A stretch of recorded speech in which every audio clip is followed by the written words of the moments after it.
मेरे हिसाब से कॉमेड से रिलेटेड बहुत सारे डाउट तो आपके ऐसे ही क्लियर हो जाएंगे अगर मैं आपको समझा दूं कि कॉमेड की काउंसलिंग में लास्ट तक होता क्या है। सबसे पहले अभी से लेकर बात चलते हैं कि 2,000 रुपये आप अभी आपको रजिस्ट्रेशन के लिए पे करने हैं। कई लोगों ने कर दिए होंगे, कईयों ने नहीं किया होगा। उसके बाद डॉक्यूमेंट अपलोड करने हैं। डॉक्यूमेंट अपलोड हो गए तो उसमें सबसे ज़्यादा डर रहता है कि कहीं मतलब वो रिजेक्ट हो गए डॉक्यूमेंट तो आप आगे काउंसलिंग में पार्ट नहीं ले सकते। लेकिन अगर थोड़ी बहुत गड़बड़ है तो डॉक्यूमेंट दोबारा अपलोड करवा देता है कॉमेड के। वो मतलब इतना भी ऐसे ही रिजेक्ट नहीं कर देता। अगर कोई ज़्यादा बड़ी गड़बड़ है तो रिजेक्ट करता है डॉक्यूमेंट। अब रीअपलोड में वो डॉक्यूमेंट रीअपलोड होने के बाद दोबारा रीअपलोडेड दिखाएगा। अगर आपने पहली बार अपलोड किया तो डॉक्यूमेंट अपलोडेड दिखाएगा, फिर रिव्यू के लिए जाएगा और फिर या तो अप्रूव होंगे या रिजेक्ट होंगे। अगर अप्रूव हुए तो आप आगे की काउंसलिंग में पार्ट लेंगे। क्या होगा फिर, जो नेक्स्ट स्टेप होता है वो है चॉइस फिलिंग। आपको चॉइस फिलिंग कॉलेजेस को अरेंज करना है। जैसे सबसे पहले मेरे को चाहिए आरवी कॉलेज में सीएससी, फिर आरवी कॉलेज में ही आईएससी, फिर मान लो एमएसआरआईटी में सीएससी। ये हो गई चॉइस फिलिंग मेरी कि मेरा सबसे अच्छी सब मेरे को कोशिश करो ये देने की। अगर मेरे को ये नहीं दे सकते तो ये दो, फिर ये दो, फिर ये दो। ये चॉइस फिलिंग हो गई जिसके लिए सब यूट्यूबर्स आपसे पैसा मांग रहे हैं कि वो आपको चॉइस फिलिंग का ऑर्डर देंगे, जो कि नहीं देंगे। ठीक है, मैंने जो पुराना अपने एक दोस्त का एग्जांपल दिखाया था उसमें एक और चीज़ ऐड कर देता हूँ कि उसको जिन 2 कॉलेज में डाउट था कि 21 कॉलेज को वो ऊपर रखे, सेम यूट्यूबर ने दोनों बार अलग अलग बातें बोली थी उन कॉलेजेस के बारे में। तो पैसे देकर भी आपकी हेल्प नहीं होगी। तो वो चीज़ आपको जानना है कि उसके लिए आपको पैसे नहीं देने। तो जो आपको चॉइस फिलिंग करोगे, आपने चॉइस फिलिंग कर दी, उसके बाद मॉक अलॉटमेंट होगी। मॉक अलॉटमेंट किस लिए ज़रूरी है कि आप जो आपने चॉइस फिलिंग की उसमें कोई गड़बड़ तो नहीं कर दी।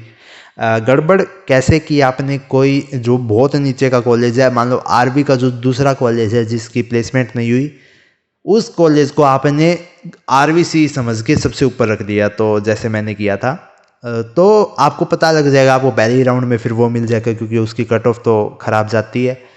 तो आपको पता लग जाएगा कि आपने जो चॉइस फिलिंग की है वो सही किया है या नहीं। उसके बाद आप फिर से चॉइस फिलिंग एडिट कर सकते हैं। उसके बाद होगा राउंड 1 की अलॉटमेंट, फिर वो फाइनल होगी। ठीक है, उसमें आपको 4 ऑप्शन मिलेंगे।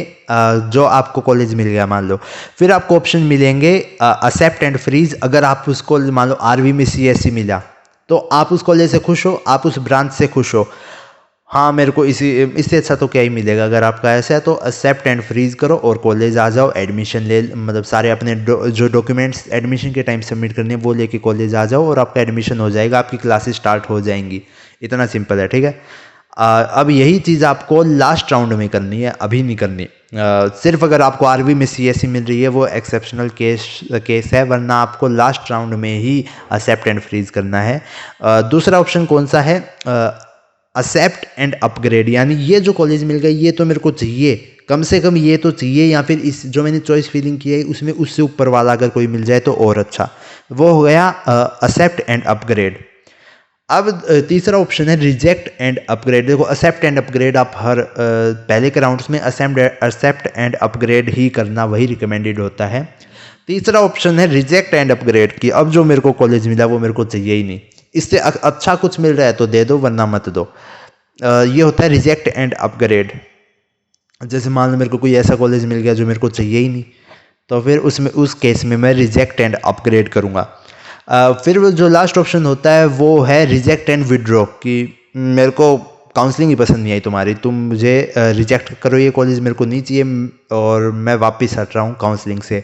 काउंसलिंग में आप आगे नहीं बढ़ सकते। फिर ये 4 ऑप्शन होते हैं। सिंपल सा राउंड 1 जैसे हुआ, उसके बाद राउंड 2। हाँ, हर राउंड से पहले आपको चॉइस फिलिंग एडिट करने का ऑप्शन मिलेगा। राउंड 1 के बाद जैसे राउंड 2, फिर राउंड 3, आपको हर एक से पहले चॉइस फिलिंग एडिट करोगे।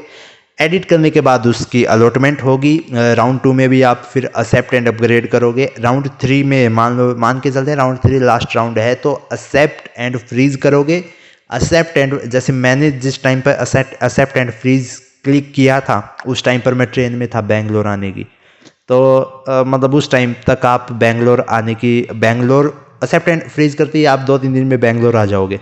इतना जल्दी होगी आगे की प्रोसेस, एडमिशन हो जाएगा, 5-10 दिन में आपकी क्लासेस स्टार्ट हो जाएंगी। तो यही थी पूरी जो काउंसलिंग प्रोसेस है जो लास्ट तक होने वाली है। सिंपल वर्ड्स में अभी इसके बारे में जितनी भी छोटी मोटी डिटेल्स है वो आपको मेरी और वीडियोज़ में मिल जाएंगी। ये मैंने अच्छे से आपको काउंसलिंग पूरी सिंपल लैंग्वेज में एक्सप्लेन करने की कोशिश की है।